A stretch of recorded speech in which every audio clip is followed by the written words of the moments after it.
U.S. Senator Pete Ricketts is joining me, along with, hello, how are you? Morning.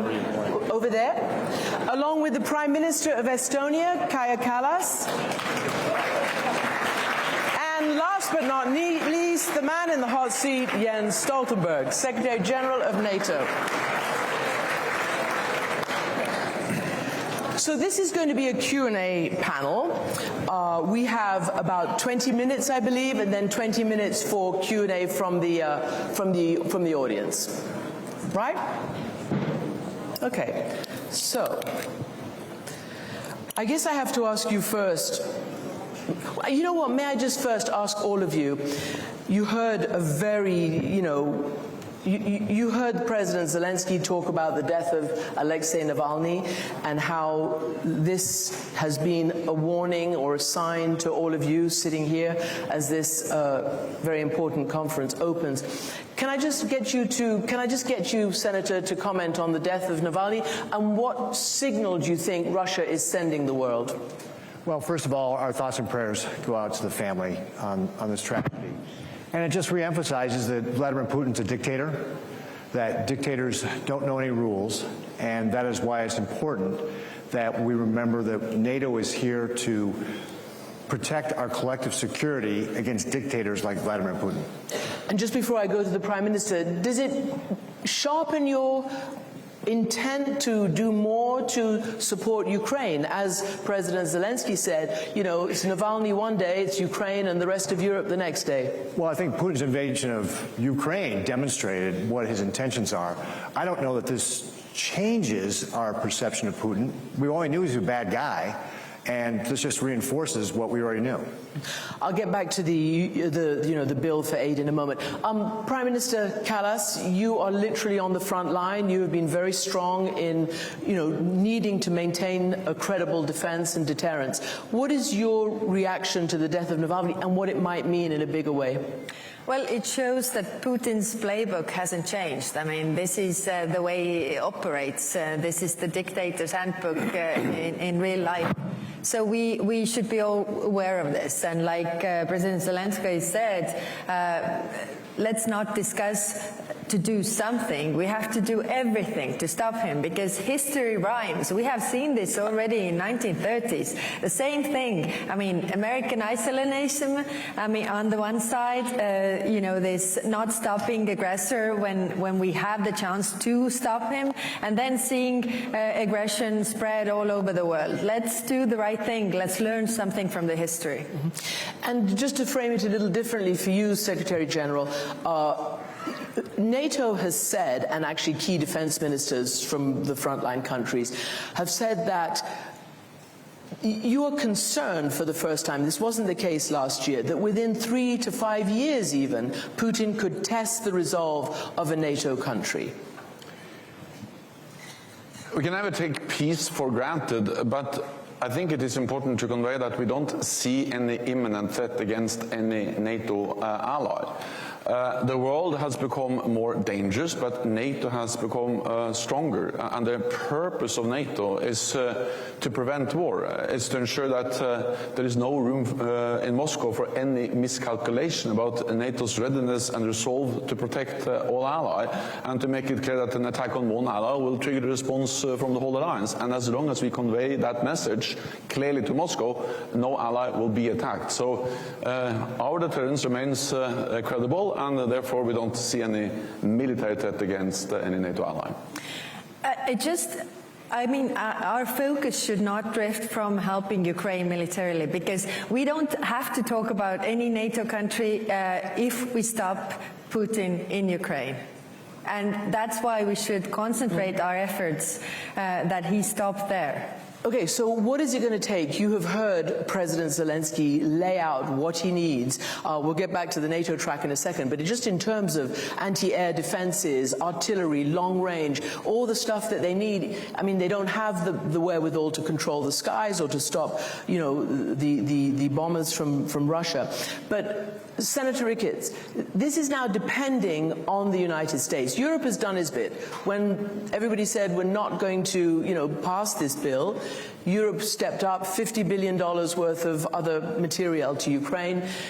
when is the United States going to do what the United States pledged to do at the beginning of this war? That is, defend democracy, make sure tyranny and dictatorship doesn't win.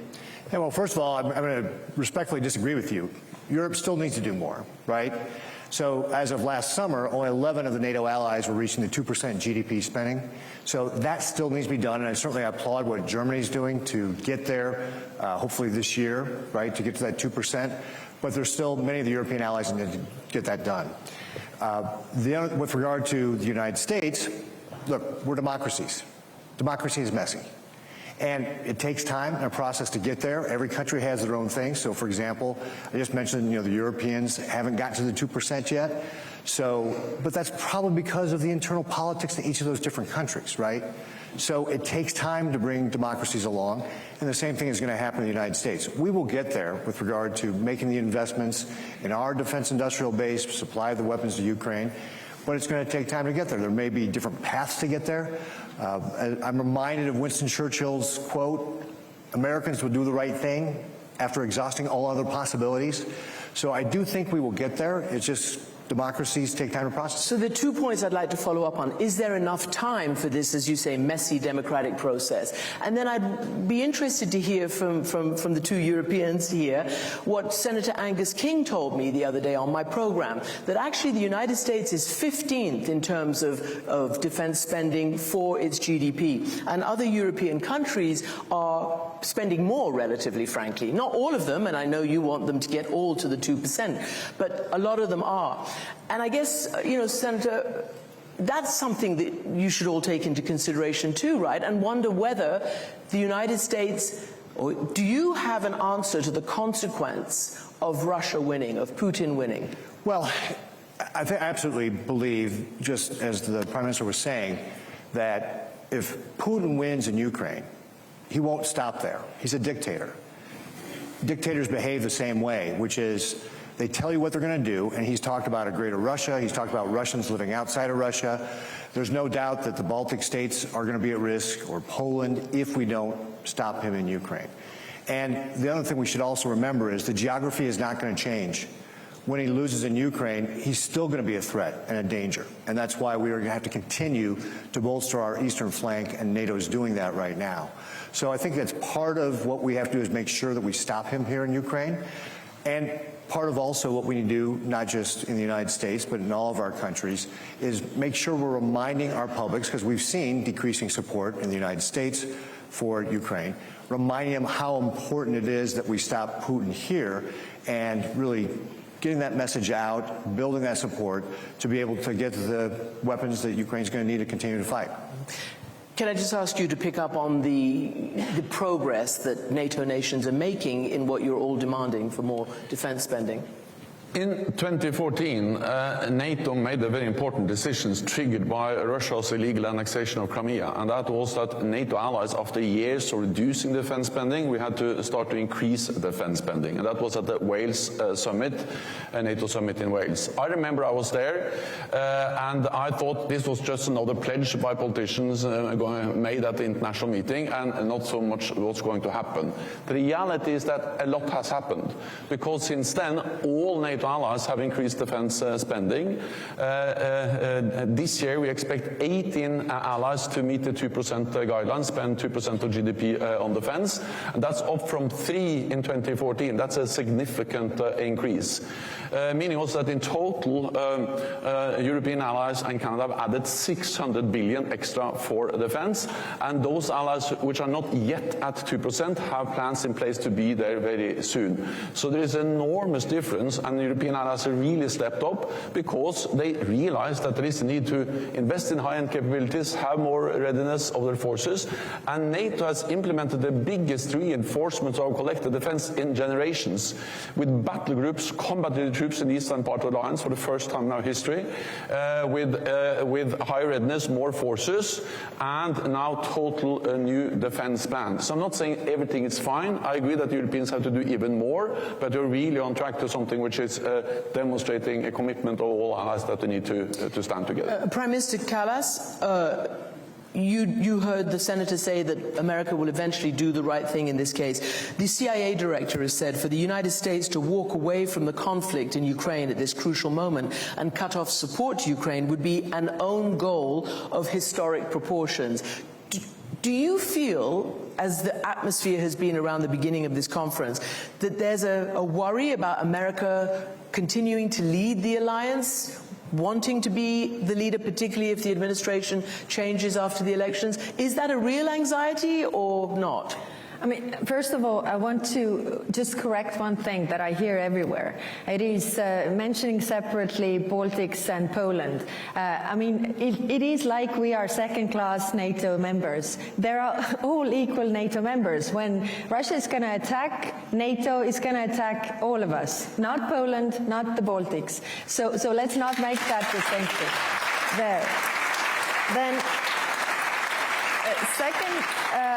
second, I think that, of course, we are all democracies, and democracies, we don't get to choose the leaders for our allies, and we have to work with all the allies. What we have to understand is to learn from the mistakes from the history.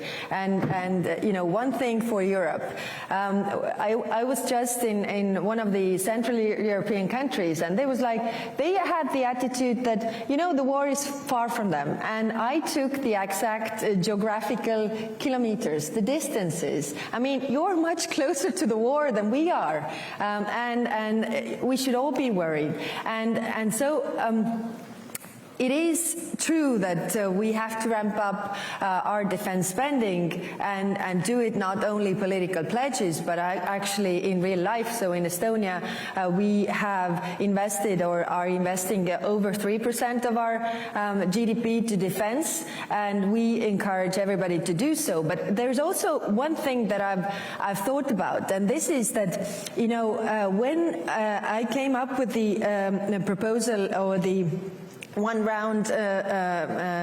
million rounds artillery initiative for Ukraine, then it turned out that, you know, our defense industry is not capable and we don't have enough. So, but we have in Estonia, for example, a very, you know, vibrant tech sector. So why don't we put those tech sector and defense industry together to make, you know, a really big progress, not producing what, you know, was there for the 20th century, but actually what should be in the 21st century, so that we could make advantage by this technological part also in the defense industry. So I think there is so much we can do all together, and together with the big allies, the small ones, everybody brings something to the table. That is what the alliance is all about. Secretary General, Prime Minister Kallas talked about the 1 billion, right? 1 billion ammunition rounds. 1 million. 1 million? Million. Okay, well, at the moment, US intelligence says that while you can't deliver even 1 million, North Korea is busy delivering maybe 500 million to Russia right now. Is that right? No, I think it's 1 million also from North Korea. Fine, well, okay, so he's getting what he needs. Yeah. Can you today be certain that NATO can defeat Russia, if it comes to that? Because all we're hearing is that you're not ramped up enough. You don't have enough to do what you need to do in Ukraine, much less if you were to confront Russia. And you've said that if he steps on your territory, every single inch will be defended. NATO is the strongest military power in the world today. We represent 50% roughly of the world's total military might. And military, we are stronger than Russia. But at the same time, I think the war in Ukraine has demonstrated that there are some serious gaps. For instance, when it comes to sustainment, one thing is to have all the advanced weapon systems, but they need spare parts, they need maintenance, and not least they need ammunition. And in the beginning of the war in Ukraine, we depleted our stocks, but now they are running quite low. So now we are focusing extremely, also very much on how to ramp up production. We have some good news. There are new factories being set up, production has increased, but there's urgent need to do more. So yes, I think we all have learned some serious lessons about warfare, also for NATO, from the war in Ukraine. Then, of course, I was speaking about burden sharing. European allies have more to do when it comes to total defense spending, but actually, when you look at support for Ukraine, European allies and Canada have provided more support to Ukraine in total than the United States. And of course, the United States have done a lot, particularly when it comes to military support to Ukraine. But the problem now is, of course, the lack of decision in the US Congress means that the flow from the US has gone down, and that has a direct impact on the front line in Ukraine. So, of course, this is not only about making the right decision, but it's about making the right decision early, as quickly as possible, because it's urgent. Every week we wait means that there will be more people killed on the front line in Ukraine. So it's not for me to give advice on how to pass legislation through the US Congress, but what I can say is the vital and urgent need for the US to decide on a package for Ukraine, because we need that support, and we have a burden sharing between Europe and Canada and the United States. So now it's for the US to deliver what they have promised. And you just took that message to Washington last week, and Chancellor Scholz went, and he's just broken ground on a new ammunition factory. So let me turn to you again then, Senator Ricketts. You voted against the Senate plan. I wonder whether anything you've heard today may maybe stiffen your resolve to go and convince your colleagues, not just in the Senate but in the House, and particularly what President Zelensky said, that he would really request all these weapon systems if he could directly address. And you heard, in answer to a question, that he would even invite former President Donald Trump to the front line so he could see the danger and see what's going on. Does anything you hear today stiffen your resolve, change your mind? Well, I think, again, it goes back to democracies are messy and every country has its priorities. So, for example, in the United States right now, we have a pressing national security issue at our southern border. Over the course of the last 3 years, 8.5 million people have either entered our country illegally or attempted to enter our country illegally. Put in that perspective, that's more than 4 times the population of my state. And that's the number one consideration for people in my state, and frankly across the United States, is what's going on at our southern border. And so that's what my colleagues and I were attempting to do when we were trying to pass this bill, is to get a package that would secure the border, force President Biden to change his policy to secure the border. Ultimately, we were not successful. Doesn't mean I don't support what we're doing to support Ukraine, but again, it gets back to every country's got its own policies and its priorities, getting back to, again, the why, since 2014, the floor was supposed to be 2%, and here we are last year in 2023, almost 10 years later now, 2024, and we're going to have either 11 last year or maybe 18 this year. Countries have their priorities that they have to get there. Democracy is messy. Do you accept, though, Senator, that actually the administration came to a very conservative and very conservative and strict immigration proposal based on what the Congress wanted, and it's Congress who torpedoed it, the Republican-led Congress? I talked to Alejandro Mayorkas, the Secretary of Homeland Security, yesterday, who said he'd never seen anything from the Democrats so strong. So my question to you is, and we know that the American people, by a considerable poll margin, support NATO. The Polish Prime Minister Donald Tusk tweeted, "Dear Republican senators of America, Ronald Reagan, who helped millions of us to win back our freedom and independence, must be turning in his grave to you today. I'm sorry to add," he said, "shame on you." So I wonder what you think about that, and whether you are prepared to see a world in which America doesn't lead anymore, or one, I asked you before, in which Russia wins. Yeah, so first of all, I'm actually going to say what the administration came forward with on the border was not adequate, didn't get the job done. They set the emergency level at 5,000 people per day entering our country. In the past, that number was below 1,000, and in fact, Brandon Judd, who's the president of the Border Patrol Council, who's on the border there, said 1,000's emergency, 5,000's a catastrophe. So again, that's why the bill didn't go anywhere, is because what the president was willing to do was not adequate. With regard to, again, I understand people are anxious to get this done. It is a democracy. It does take time, and we have other issues that we got to deal with as well. So, as I mentioned, we're going to get there. It's going to take time. Democracy is a process, and we just have to continue to work to be able to get to the answer for how we're going to invest in our defense industrial base, how we're going to supply Ukraine the weapons they need to be able to do it. But I'm confident the United States will get there. Okay. So they're going to get there. Yeah, but it is that time is working in favor of Putin, of course. Against the rules-based order, really. So of course everybody is looking at United States also to speed up the process. I understand, democracy takes time. You have debates, but at the same time there is a lot at stake, I think, in the world.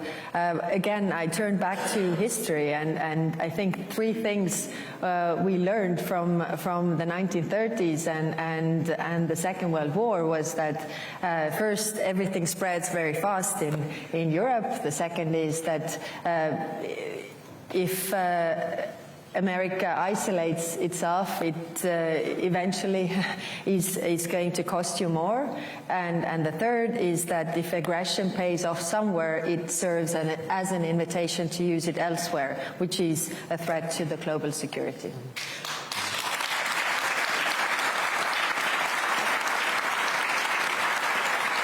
Senator Ricketts, Prime Minister Kallas, Secretary General Stoltenberg, thank you very much. Now opening it to the audience for questions, and I understand China, many other issues are on your agenda this weekend. I saw you first. And questions, not speeches. Alexei Goncharenko, member of the Parliament of Ukraine. Dear Senator, you said democracy takes time. The problem is Ukraine does not have time. We are dying every day, and that is so important. So please consider it. And one more message. You asked President Zelensky a message to Republicans. My message is very easy. First message is, do you really want to have Afghanistan one more? And that will be a consequence. Second, if it will be needed, who will be with Americans in trenches near Tehran? Ukrainians are ready, but please support us now. And the last thing, as a President of Committee on Migration and Refugees of the Parliamentary Assembly of the Council of Europe, we are ready to help you with the border. We are ready to help you too. But do you really think that if Ukraine would fail, that will help American border? Thank you.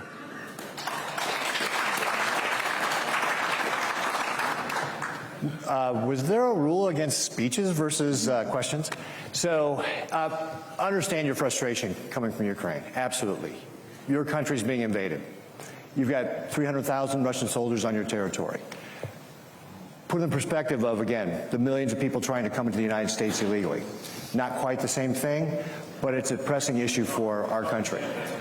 But it's a pressing issue for the United States, the people of the United States, right? So again, when you're talking about dealing with multiple issues, you've got to be able to manage this all. Ukraine's got its own political issues. You're looking at, for example, your conscription, taking it down from 27 to 25. I understand it's a difficult political issue in Ukraine right now as well. So I think, again, we all have to have a little grace. We're all democracies. So we have to understand that getting our populations to where we need to be is a matter of time, and process matters. And so it's what sets us apart from the bad guys like Putin, that we just can't order people to do stuff, right? So certainly understand Ukrainians saying, hey, we need the assistance now. I get it. It takes time to work its way through a democracy, and that's what we're working through. We're going to get there. It's just going to take time. For you? Mm-hmm. Thank you. I'm Tytti Tuppurainen, Finland, former minister in Sanna Marin's government. It's clear that Europe needs a credible and strong deterrence, looking at Ukraine and beyond. Chancellor Scholz pointed that out earlier this morning. Do you think that we can achieve that by conventional means only? Or is it timely to discuss a European nuclear weapon as it is being discussed currently in Germany? What are the expectations, especially across the Atlantic? Secretary General? Well, NATO has a well-established nuclear deterrent. It has worked for decades. It's something the United States does together with European allies. We have agreed command and control, we have exercises, we have doctrines, and it is actually something we do together as NATO. And I think that any questioning of that deterrent would only undermine NATO in a time where we really need credible deterrence. So of course we have the United States as a nuclear power, we have France and UK, but the idea of developing some kind of parallel joint nuclear deterrent among some NATO allies, not including the United States, and presumably then not UK either, that's not helpful, and it will only undermine a nuclear deterrent that has worked well for many, many years. Over there. Thank you very much indeed. Tobias Elwood, United Kingdom Parliament, former Foreign Minister. Senator, I understand this is the biggest delegation for the United States for generations to come to Munich, and that's really good to see. I hope the message goes back that part of Europe is on fire, the lines on the map are being redrawn, and we are absolutely baffled as to how this is being tied in with what's going on the Mexican border.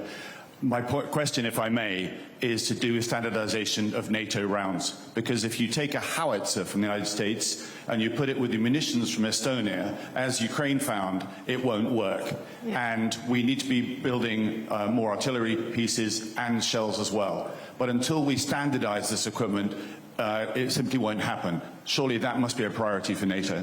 Thank you.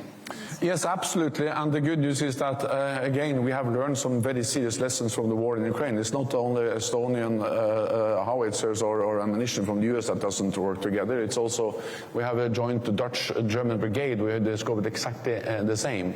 So we have too many examples where allies have made some small changes in NATO standards, partly, I guess, to protect their own industry. And this doesn't work. So therefore, we have done a lot in NATO to actually reinforce and to implement the agreed NATO standards.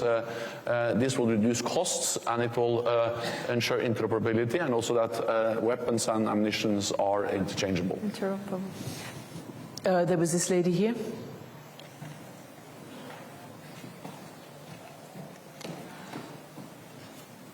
Thank you very much. My name is Lynn Kwok, and I'm transitioning to a think tank in Washington, D.C. My question is directed to the Senator. Senator, under both the former Trump administration as well as the current Biden administration, the Indo-Pacific has been identified as the priority area for the United States, and China the main challenge. How do you think a sluggish approach to Ukraine might impact on these foreign policy priorities and challenges? Thank you. Yeah, absolutely. So there's no doubt that Xi is also a dictator, and he has his own territorial ambitions in Taiwan.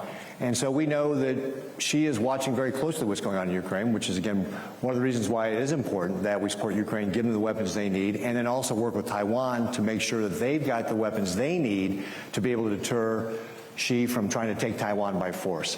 So we absolutely get this is all interrelated, which is one of the reasons why I think it's important that NATO establish some of the relationships we have with regard to our Indo-Pacific partners like Korea and Japan and so forth.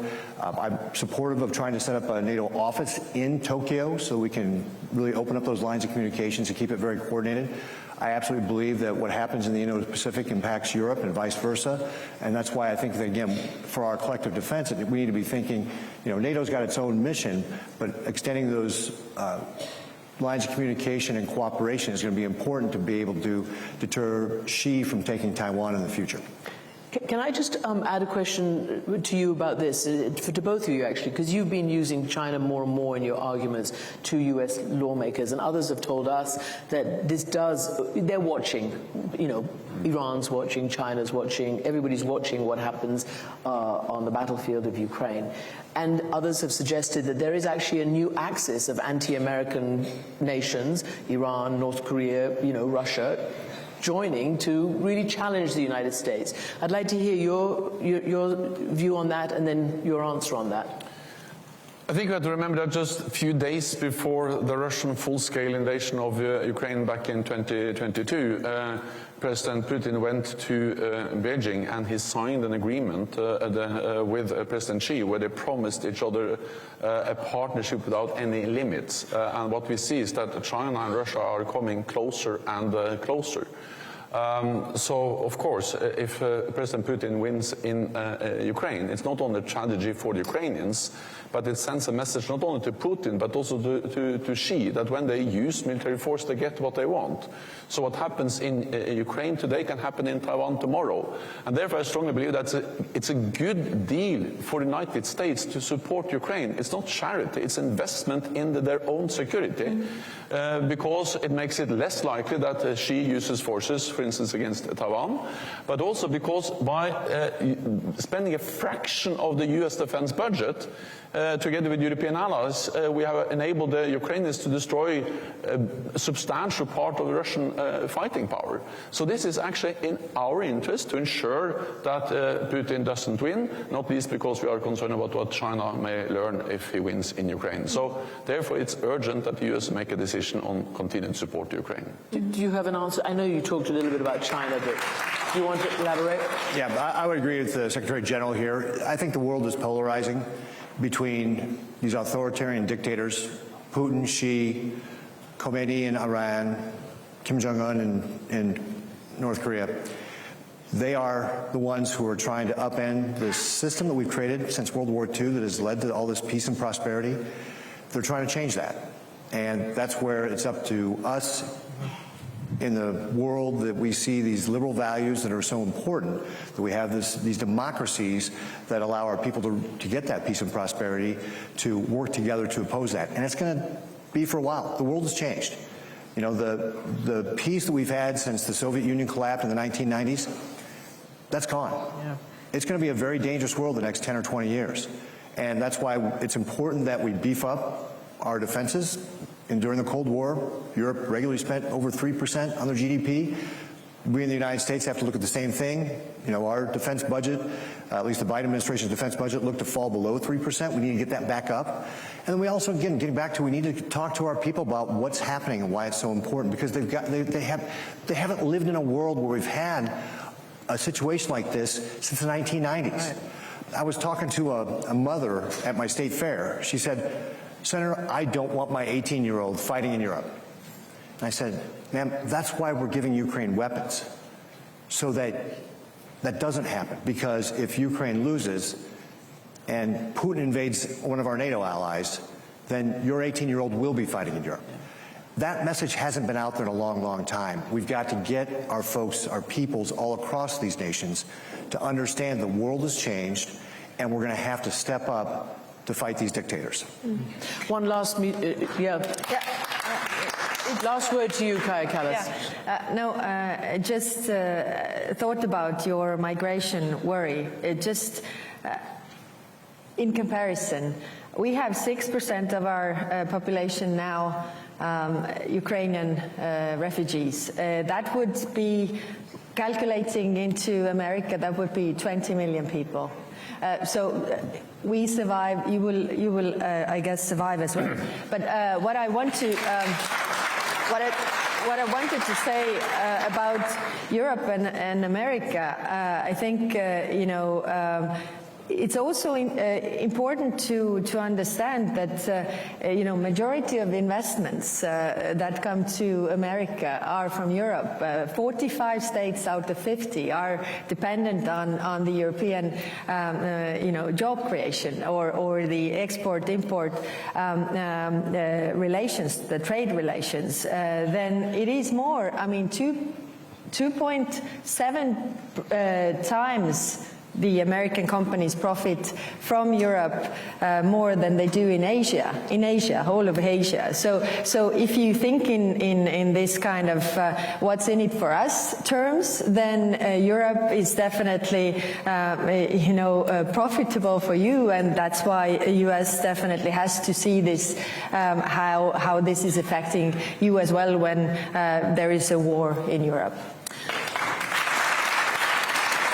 I'm sorry, I'm being told it's the end of the session. Thank you all very much, Secretary General, Prime Minister, Senator. Thank you very much.